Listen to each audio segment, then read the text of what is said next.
Good morning, good afternoon, good evening, good day. Gord is whispering today. The boys are sleeping, so I'm trying to be quiet.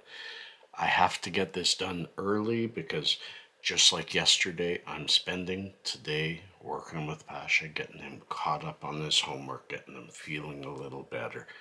And it's an it's a Sunday morning where if I slept last night, it was only for a few hours and it was broken.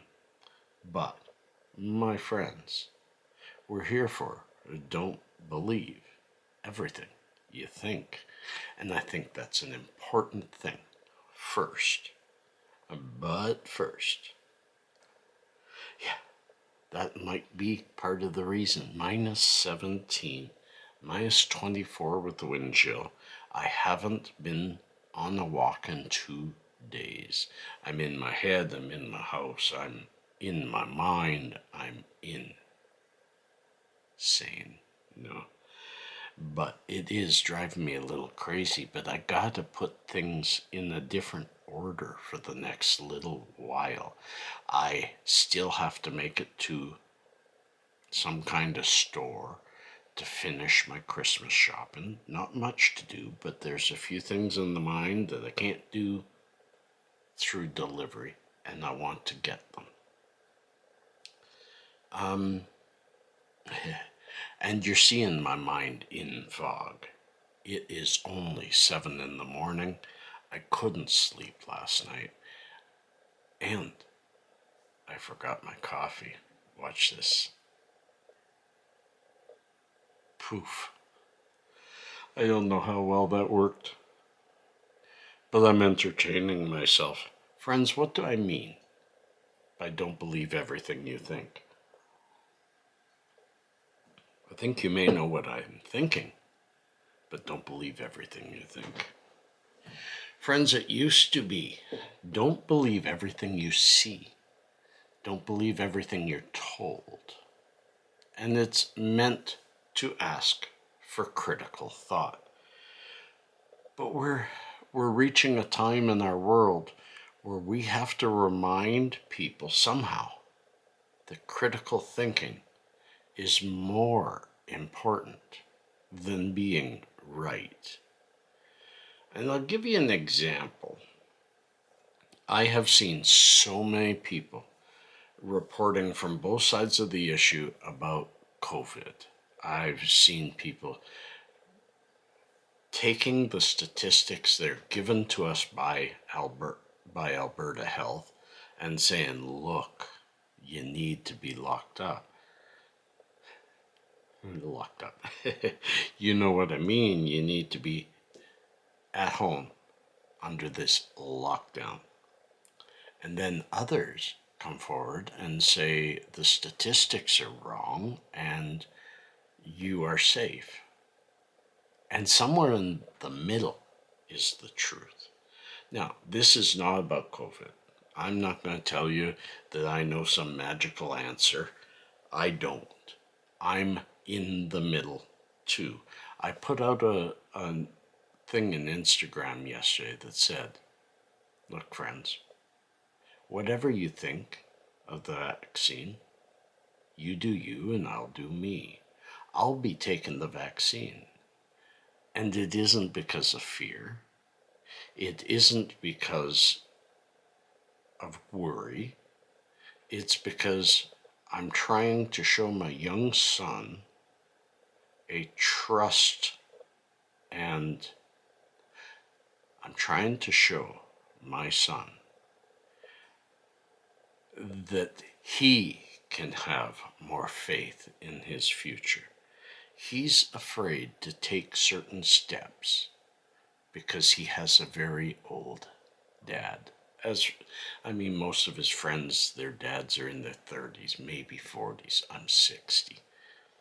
He's afraid because if he sees or talks to the wrong person, he could carry this disease to his daddy and then lose his daddy.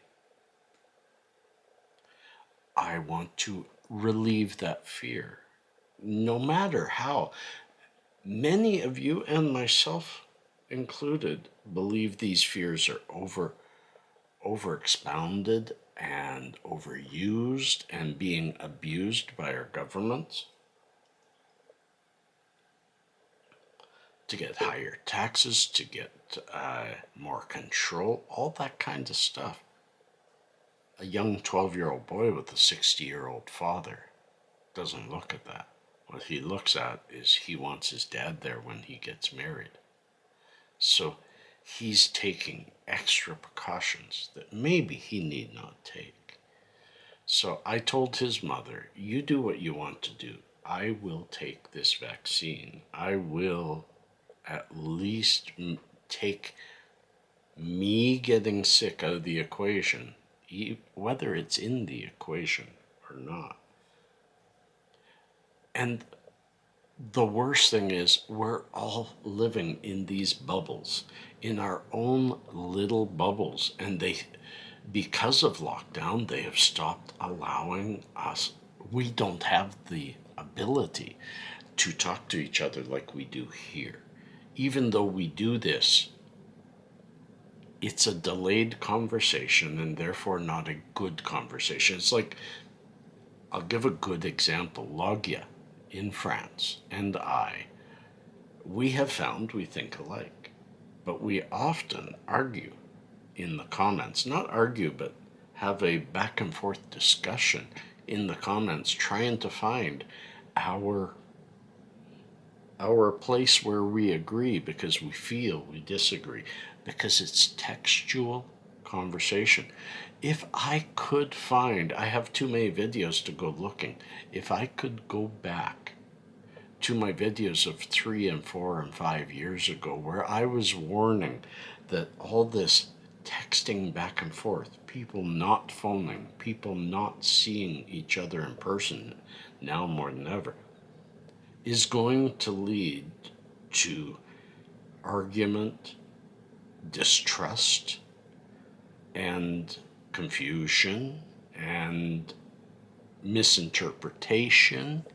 We are not conversing face to face almost ever, especially today.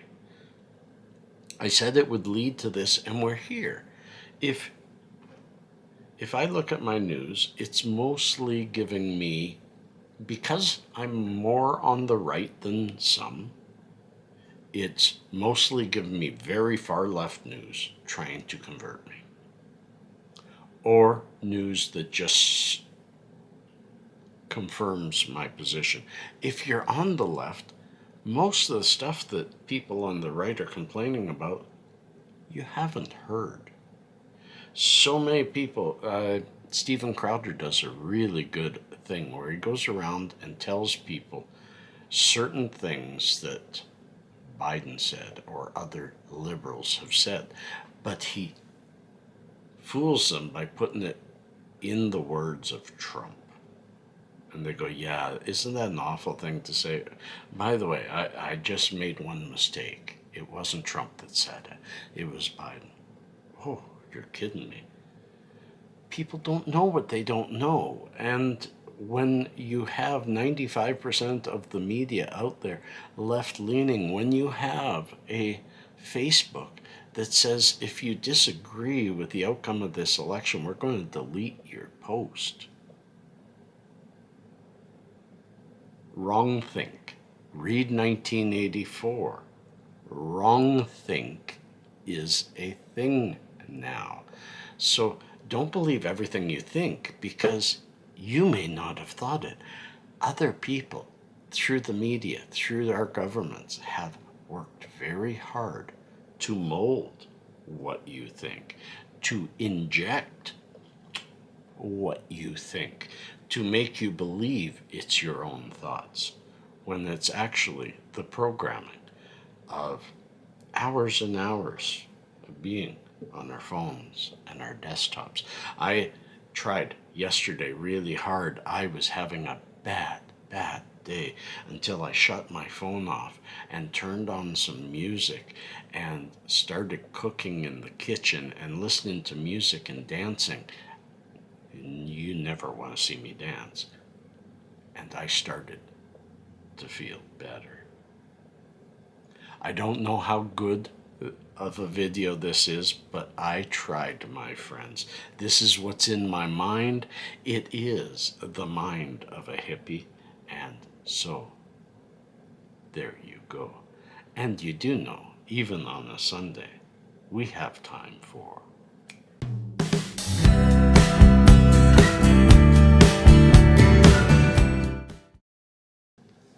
yes, friends, little known facts. Just some cute ones today. Tonka toys. Most of you remember these. Founded in Mound, Minnesota, and took its name from the nearby lake Minnetonka. I did not know this. The word Tonka also means great in Dakota Sioux, the language of the American Indian tribe native to the area. That's kind of cool. Tonka trucks. Tonka meaning great, great trucks, but also named after a lake nearby, and celebrating our natives. Really cool. And poker. This, I just never even thought of it. There are 2,598,960 possible hands in a 5-card poker game. Oh my goodness. I just never even thought of that. 5 different cards from a deck of 52 gives you that kind of odds. Amazing. Amazing. And if a penny, take a look at the American penny, is tossed into the air, the odds are actually 1% higher that it will land on tails as opposed to heads. This is because the image of Lincoln on the head side weighs more, which slightly increases the chance that it will end up on the bottom.